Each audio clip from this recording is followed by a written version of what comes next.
I feel like a lion, I'm so strong. Bring me the legacy. Jésus et le Créateur ne veulent pas que nous soyons faibles, mais forts. Imaginons que je sois un souverain qui souhaite vivre aux dépens des autres. Comment pourrais-je empêcher les gens de se révolter contre mon injustice? C'est très simple. En leur inculquant une foi qui les réduit au silence et les affaiblit. En leur disant « Ne vous défendez pas, la souffrance sur terre est votre chemin vers la récompense au ciel ». Une telle foi décourage, affaiblit et paralyse, elle ne sert pas la vérité, mais le pouvoir. D'un point de vue divin, il est souhaitable que l'être humain soit fort spirituellement, psychologiquement, physiquement.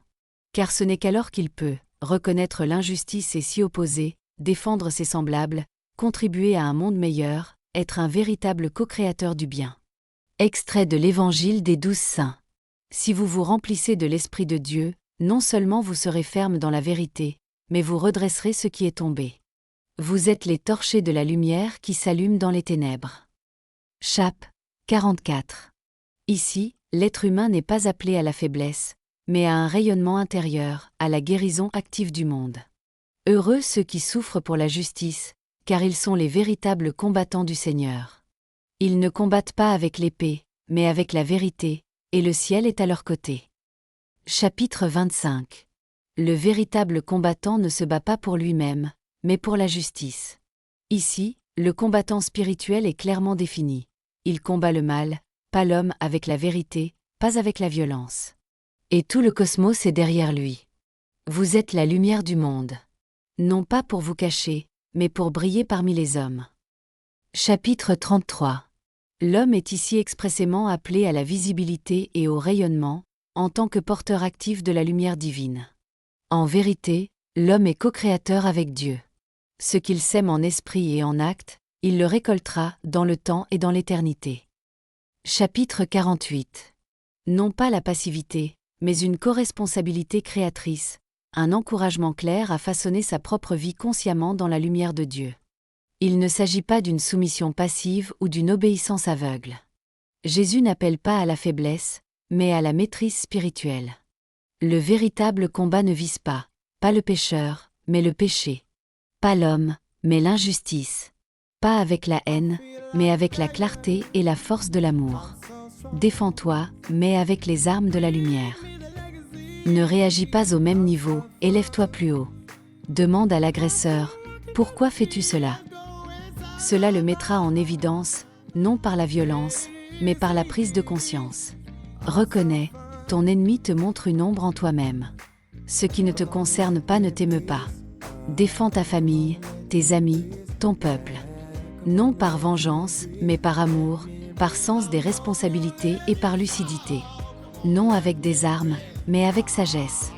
La vraie force, c'est de ne pas riposter, mais de rester ferme et serein intérieurement. Ne pas haïr, mais reconnaître, lui aussi est un enfant de Dieu, mais égaré. La pire réponse pour l'agresseur, c'est de ne plus l'alimenter. Comme au football, si plus personne ne joue, le match perd son sens. Vis le combat de la lumière, combat oui, mais pas avec la violence, mais avec la sincérité, le courage et le feu dans le cœur. C'est ainsi que je ressens, dans l'Évangile des 12, que Jésus voulait nous rendre forts et grands afin que nous puissions bien vivre notre mission ici-bas, en tant que collaborateurs du grand plan de création de l'amour. Ne te laisse pas rabaisser au nom d'une foi mal comprise.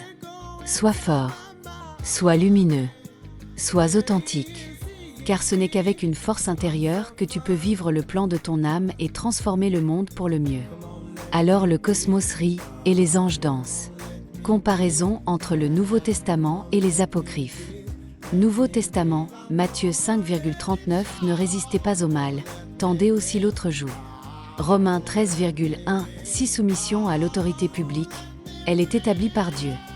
1 Pierre 2, 18-19 Les esclaves doivent obéir même à des maîtres injustes, c'est là la grâce.